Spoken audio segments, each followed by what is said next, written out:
কি একটা অবস্থা দেশের। কোটা সংস্কার একটা যৌক্তিক আন্দোলনে আজকে সারা বাংলাদেশ উত্তাল। কত মানুষ মারা গেল, কেউ বলে 100-র উপরে, কেউ বলে 200-র উপরে, কে জানে এই নাম্বারটা কত। কি একটা যৌক্তিক আন্দোলন কোথায় গিয়ে ঠেকল। তা আমি এই বিষয়ে আমার নিজের মতামতগুলি আমি আজকে বলবো। অনেকে হয়তো এগ্রি করবে, কথা অনেকে এগ্রি করবে না। বলে রাখছি, এটা কোনো দলীয় না, বিএনপির অ্যাঙ্গেলে দেখলে চলবে না, আওয়ামী লীগের অ্যাঙ্গেল দেখলে চলবে না। ও রাজনৈতিক দৃষ্টিকোণ থেকে আমি এটা ব্যাখ্যা করার চেষ্টা করব, এবং এই বিষয়ে আমি সিরিজ অফ ভিডিও বানাবো, যেটা পরে আমি আপলোড করব। তো আজকে আমার বিষয়বস্তু হলো কোটা মুক্ত না কোটা সংস্কার। এই আন্দোলনের মধ্যে অনেকেই ভুল করে যে এটা কি কোটা মুক্ত আন্দোলন নাকি কোটা সংস্কার আন্দোলন। তাহলে কোটা মুক্ত কি আর কোটা সংস্কার কি? কোটা মুক্ত হলো, ধরেন গভর্নমেন্ট 100টা ক্যান্ডিডেটকে নিয়োগ দিবে কোনো পোস্টে, তাহলে 1000 জন যদি পরীক্ষা দেয়, তাইলে টপ যে 100 জন নাম্বারের ভিত্তিতে তারা নিয়োগ পাবে। এখানে ধর্ম, বর্ণ, জাতি নির্বিশেষে এগুলি আসবে না। সে কোন কোন জেলার, কোন ছেলে না মেয়ে, এগুলি আসবে না। সিম্পলি 1000 জন পরীক্ষা দিলে টপ যে 100 জন থাকবে তাকেই 100 পজিশনে নিয়োগ দিবে। এটাকে বলে কোটা মুক্ত। আর কোটা সংস্কার মানে হলো, যে কোটা এখন আছে বলতেছে 54% কোটা, 55%, সব মিলে এই নাম্বারটাকে কমায় নিয়ে আসা, অর্থাৎ 10%, 15%, 20%।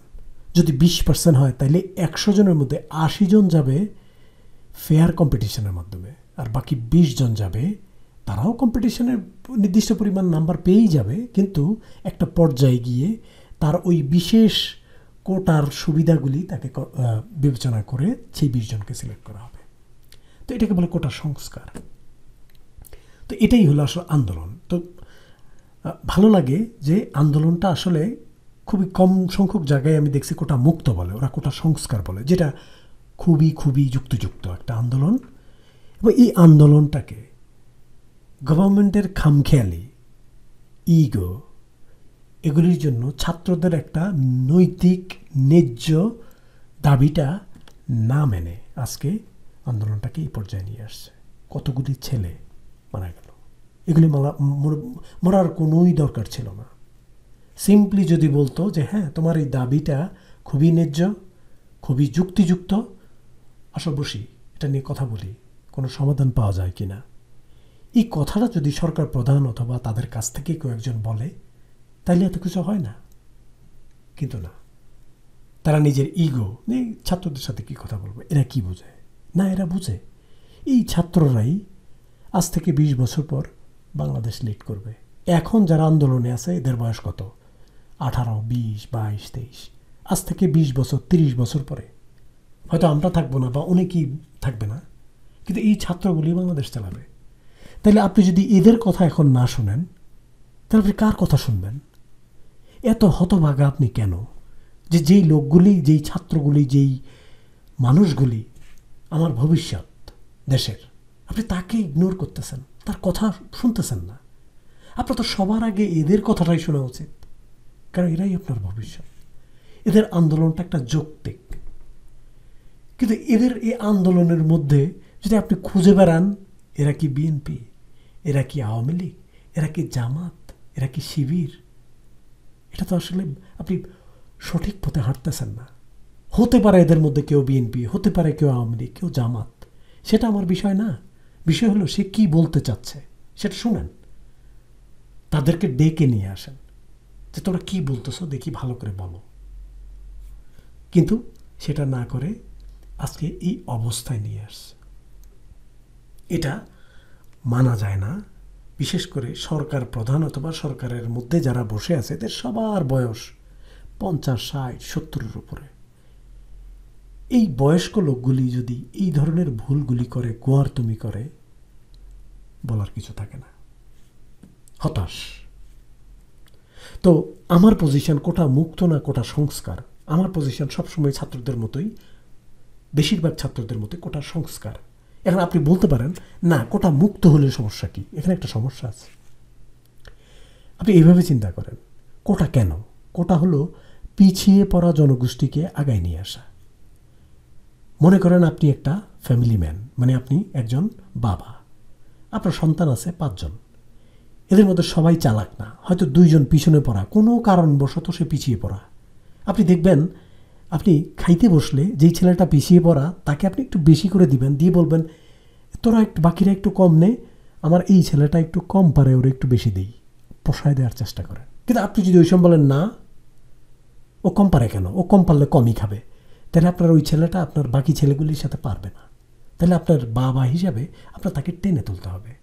এটা স্বার্থপরের মতো কথা শোনা যায় বাকিদের কাছে, কিন্তু এটাই করতে হবে। তো যখন বাংলাদেশ যখন চলে বা একটা দেশ যখন চলে, সরকার প্রধান ঠিক বাবার ভূমিকা বা মায়ের ভূমিকা নেয়, যে দেখে যে আমার পিছিয়ে পড়া জনগোষ্ঠী কারা, যারা পারতেছে না তাদেরকে একটু আপলিফ্ট করা, হেল্প করা, যাতে করে সে যে কিনা খুবই পারদর্শী তার সাথে একদম পিছায় না যায়। যেমন একটা উদাহরণ দিই, ঢাকা শহরে যেই ছেলেটা সুবিধা নিয়ে বড় হবে, স্কুল কলেজ টিচার সব কিছু, হয়তো তার টাকা পয়সা আছে বলেই সে ঢাকা শহরে আছে, সে ভালো টিচারের কাছে পড়তে পারতেছে। কিন্তু ধরেন বাংলাদেশের একদম সীমান্ত অঞ্চলে, ধরেন কুড়িগ্রাম, হয়তো ভালো টিচার ওখানে নাই, আমি বলতেছি না তারা ভালো না, অনেক টিচার ভালো আছে, ওই জায়গার মধ্যে হয়তো একটা ভালো টিচার নাই বা সুবিধা নাই বা ইন্টারনেট ফ্যাসিলিটি অত ঢাকার মতো না। তাহলে ওই ছেলেটার ক্যাপাবিলিটি থাকা সত্ত্বেও সে কোনো কারণবশত ঢাকার একটা ছেলের সাথে পিছনে। তাইলে সরকার প্রধান যেটা করে বাবা হিসাবে বা বাবার মতো বা মায়ের মতো, সে করে যে ওই জেলার যেই লোকগুলি আছে তাদেরকে একটু হেল্প করে সমান কাতারে নিয়ে আসার চেষ্টা করে। এটা স্বার্থপরের মতো দেখা যায় ঢাকার ছেলেদের কাছে, যে ওকে কেন আনতে হবে, ও যদি না পড়ে এটা ওর দায়িত্ব না। বাবা হিসাবে, সরকার প্রধান হিসাবে, গার্ডিয়ান হিসাবে এটা করতে হয় যাতে করে সুষমভাবে উঠে আসে। এখন এটা করতে গিয়ে আপনি যদি কোটার সংখ্যা 54%, 55% করে ফেলেন, তখন এটা সুন্দর দেখায় না, এটাকে নামায় নিয়ে আসতে হবে। প্লাস সময়ে সময়ে এটাকে কি করতে হয়, পর্যালোচনা করতে হয়, যে আমি যে কুড়িগ্রামকে সাপোর্ট দেওয়ার জন্য ওদেরকে 10% কোটা দিছি গত 10 বছর 5 বছর ধরে, তারা কি মোটামুটি উঠে আসছে? যদি উঠে আসে তাইলে আর তাদের কি দরকার আছে? এই রিভিশনটা প্রতি 5 বছর বা 10 বছর নির্দিষ্ট একটা সময় মেয়াদ পর এটা করতে হয়, এটা একটা কন্টিনিউয়াস প্রসেস। কিন্তু ওই যে 1953 সালে আপনি কুড়িগ্রামকে 20% কোটা দিয়ে বসে থাকবেন, আজকের ডেটেও 20% চেঞ্জ করবেন না, এটা আপনার অলসতার প্রমাণ না, এটা সংস্কার জরুরি। তাইলে এই আন্দোলনের মধ্যে অনেকেই জানে না, যেমন যখন এই আন্দোলনটা করতেছে কোটা সংস্কার, তখন সর্বপ্রথম মাথার মধ্যে চলে আসে এই যে মুক্তিযোদ্ধাদের বিরুদ্ধে কথা বলতেছে, মুক্তিযোদ্ধা কোটা অ্যাবলিশ, বিলুপ্ত করতে চাচ্ছে। তাইলে এই কথাটা মাথায় আসার আগে আপনার জানা দরকার যে আসলে কোটা যখন সংস্কার করতে চায় কোন ধরনের কোটা কত %। তাইলে যেই কোটাটা সবচেয়ে বেশি সেই আসলে ভিলেন। তাহলে দেখেন সবচেয়ে বেশি কোটা হইল জেলা কোটা, যেটা হলো 14%। আমি যে পরিসংখ্যানটা দিচ্ছি এটা হলো 5 বছরের বিসিএস, যারা এই যে ম্যাজিস্ট্রেট হয়, পুলিশ হয়, হাবিজাবি হয়, এই বিসিএসে গত 5 বছরের নিয়োগের যেই পরিসংখ্যান, সেখানে দেখা গেছে 14% ঢুকছে জেলা কোটায়, 10% ঢুকছে মহিলা কোটায়, মুক্তিযোদ্ধা কোটা 10%-এরও কম, নৃগোষ্ঠী হলে 1%, উপজাতি কোটা মাত্র 0.11%, আর 66% ঢুকছে হইল নর্মাল কম্পিটিশন করে। তাইলে দেখা যায় এখানে কোটা সবচেয়ে বেশি হলো জেলা কোটা। তাহলে আপনি যখন বলবেন কোটা সংস্কার, সেখানে যদি তেলে বেগুনে কেউ জ্বলে ওঠে, তাহলে জেলা কোটার যারা সাপোর্টার তারা তেলে বেগুনে জ্বলে ওঠার কথা, মুক্তিযোদ্ধারা না, ওদের কোটা মাত্র 8 থেকে 9%। হ্যাঁ আমি জানি কাগজে কলমে এটা 30%, কিন্তু নাই তো 30%, ঢুকছে মাত্র 9%। তাইলে যখন আমি বলি কোটা সংস্কার, তখন মুক্তিযোদ্ধারা খেপে ওঠার কোনো কারণ নাই, মুক্তিযোদ্ধাদের সন্তানদেরও খেপে ওঠার কারণ নাই, এবং ওদেরকে সামনে আসারও কোনো দরকার নেই। গায়ে লাগার কথা জেলা কোটার লোকজনের অথবা মহিলা কোটার লোকজনের। সুতরাং এই জায়গার মধ্যে একটা ভুলভাবে ব্যাখ্যা করা হচ্ছে যে কোটা সংস্কার মানে হলে মুক্তিযোদ্ধাকে হেয় করা হচ্ছে, মুক্তিযোদ্ধার 12টা বাজায় দিচ্ছে। না, এটা সংস্কার দরকার। মুক্তিযোদ্ধা আগে ছিল, নাতিপুতি আগে ছিল, এখন দিনে দিনে কমে যাচ্ছে, তাহলে এটা রিভিশন করা দরকার। জেলা কোটা এটা বসা দরকার। আদৌ কি 14% জেলা কোটা আমার দরকার কিনা? কোন জেলা এই মুহূর্তে সবচেয়ে কম সংখ্যক মানুষ উঠে আসছে, কাদের অবস্থা খারাপ, তাদেরকে আপনি উঠায় নিয়ে আসেন।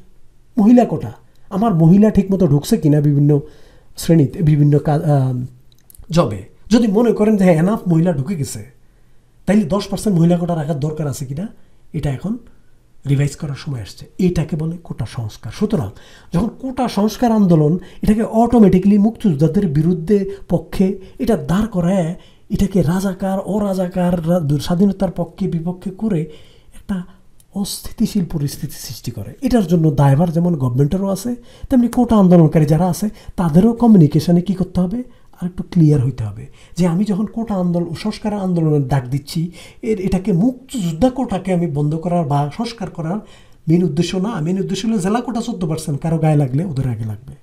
সুতরাং সব কোটাই কমায় নিয়ে আসা উচিত। 55% এটা অনেক বেশি, এটাকে আরও কমায় নিয়ে আসা চায়। আর সবচেয়ে বড় কথা হইল, বারবার বলছি, যারা আন্দোলন করতেছে 30 বছর পরে এরাই বাংলাদেশের বুড়া। তাহলে ওরা যদি নিজের জিনিসটা নিজে ঠিক করতে চায়, আপনার সমস্যা কি?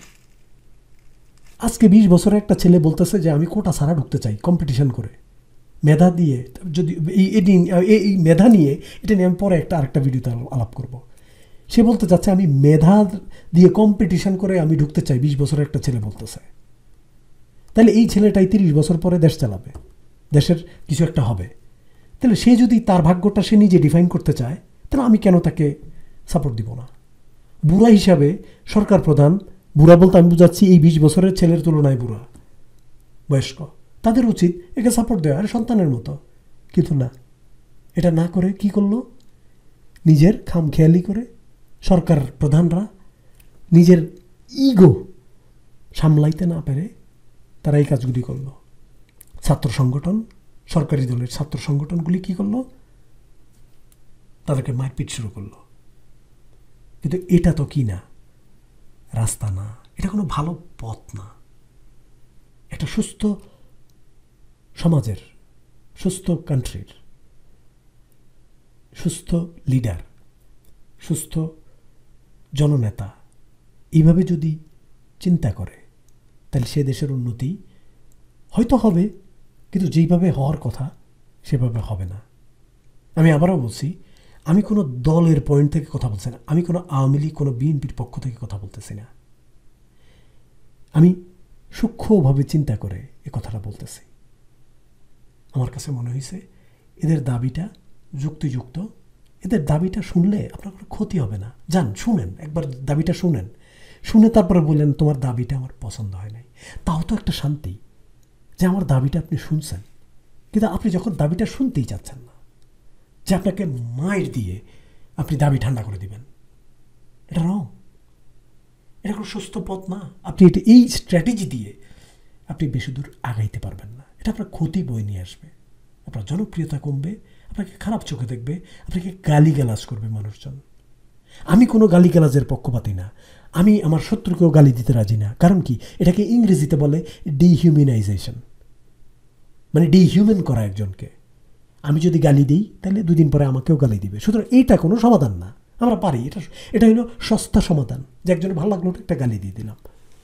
এটা করা যাবে না। সেটা সরকার প্রধানকে হোক, সরকার বিরোধী দলকে হোক, কাউকে বলা যাবে না, ছাত্রদেরকে হোক বলা যাবে না, দরকার নাই। সুন্দরভাবে কথা বললেই তাদেরকে কি করা যায় না, আমি তোমার সাথে একমত না। যেমন আমার এই কথাগুলির সাথে অনেকে হয়তো একমত নাও হইতে পারেন, কোনো সমস্যা নাই। আপনার মত ভিন্ন হবে, এই জন্যই তো আমরা মানুষ। আমি আপনি এক না, আমার চিন্তা আপনার চিন্তা ভিন্ন। কিন্তু আমি যে কথাগুলি বলছি, কথাগুলি আপনি সূক্ষ্মভাবে একটু চিন্তা করে দেখেন, যে যখন একটা মানুষ আপনার উপরে ক্ষেপে, আপনি তার উপরে ক্ষেপেন না, আপনি তাকে জিজ্ঞেস করেন যে তোমার কি কথাটা, কি যুক্তিটা কি, শুনেন। শুনে যদি মনোভূত না হয়, বলেন যে আমার ভাল লাগে না, আমি মানব না, শান্তি। কিন্তু আপনি না, আমি কথাই শুনবো না।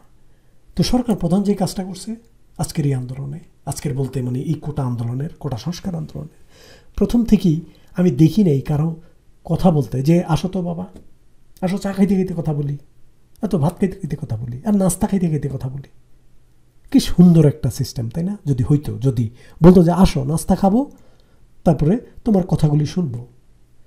আপনি জানেন মানুষের কোনো মানুষ যদি কোনো কমপ্লেন করতে চায়, আপনি যদি কমপ্লেনটা শুনেন, আপনি কমপ্লেন এগ্রি করেন না, আপনি যদি কমপ্লেনটা শুনেন, তার কষ্ট অর্ধেক কমে যায়, যে সে তো শুনছে আমার কথাটা মনোযোগ দিয়ে, এবার মানুক আর না মানুক। সেজন্য আমার কাছে মনে হয় ছাত্রদের এই আন্দোলনের যুক্তিকতাগুলি যদি একবার শুনতো, যে আচ্ছা আসো তো, বসো তো, কথা বলি, আসো চা খাইতে খেতে, তাহলে ছাত্রদের মনে একটা শান্তি অন্তত আসতো যে আমার কথা, আমি কথা বললে কিছু মানুষ শুনে। আমাকে দেয় কি না দেয় সেটা পরের ব্যাপার, দিতে হবে এমন কোনো কথা নাই, আপনি কিছু চাইলে আপনাকে আমি দিতে হবে এমন কোনো কথা নাই, কিন্তু আমি শুনতে তো কোনো আপত্তি নেই, শুনি, দেখি আপনি কী চান, তারপর আমি তর্ক করবো আপনার সাথে যে না আপনার এই জায়গাটা আমি মানি না। আপনি যদি আমাকে কাউন্টার তর্ক দিয়ে আমাকে বুঝাইতে পারেন যে এই জন্য মানা উচিত, এখানে হাতের ব্যবহারের দরকার নাই, লাঠি ছোটার দরকার নাই, ধাক্কাধাক্কি, কিলাকিলি, মারামারি, এগুলির দরকার নাই, খুব সিম্পল। আপনি কথা বলছেন, আমি শুনছি, আমি দুঃখিত, আমি মানি না, এটা শেষ। অথবা আমি মানি, আচ্ছা ঠিক আছে, এটা দিয়ে দিব, শেষ। এর রক্তপাত, মানুষ মারা দরকার নাই, এখানে পুলিশ, বিডিআর, আর্মি এগুলি আসে কোত্থেকে, দরকার নেই।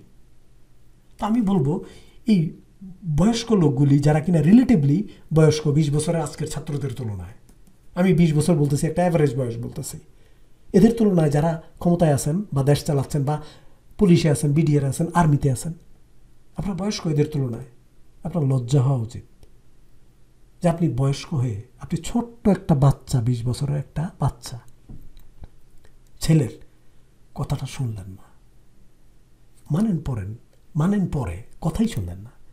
এটা দিয়ে আপনি কি প্রমাণ করলেন আল্লাহ মাহবুব জানে। তো আমি জানি না এখন আপনি কি কোটা, এটাকে আপনি কি কোটা মুক্ত না কোটা সংস্কার, কোনটার পক্ষে আপনি নিচে কমেন্ট করে জানান। আর আমি পরের ভিডিওতে আমি কথা বলবো, আমি যদি সরকার প্রধান হইতাম, আমি জানি আমি কোনোদিন সরকার প্রধান হব না, হওয়া সম্ভব না, আমি একটা ওই যে বলে না সিরা খাতায় রাজকীয় স্বপ্ন দেখে, আমি একজন সাধারণ সিম্পল একটা মানুষ। আমি পরের ভিডিওতে আলোচনা করব যে আমি যদি ওই সরকারের ওই জায়গায় থাকতাম তাহলে কিভাবে আমি ডিল করতাম, কিভাবে আমি এটাকে এত দূর পর্যন্ত আসতেই দিতাম না। দেখেন, আপনি বন্ধুর সাথেও ডিসএগ্রি করতে পারেন খুব সুন্দরভাবে, চা খাইয়ে, চায়ের আড্ডায় বসে আপনি তার সাথে দ্বিমত কি বলে ডিসএগ্রি করে আপনি সুন্দরভাবে বন্ধু হিসেবে উঠে চলে যেতে পারেন, মানতে হবে না আপনার। তো আমি পরের ভিডিওতে আলাপ করব যে কিভাবে আমি এটা করতাম। তো যদি আপনার মনে হয় যে আপনি আরও শুনতে চান তাইলে লাইক দেন অথবা নিচে কমেন্ট করে জানান যে হ্যাঁ আমি আরও শুনতে চাই। তো আমি সিরিজ অফ ভিডিও করবো এরপরে, যে প্রত্যেকটা জিনিস নিয়ে আলোচনা করবো, এবং আপনি কমেন্টে আপনি এগ্রি ডিসএগ্রি সব কিছু মতামত দিতে পারেন, আপনারা তর্ক বিতর্ক করতে পারেন। ধন্যবাদ।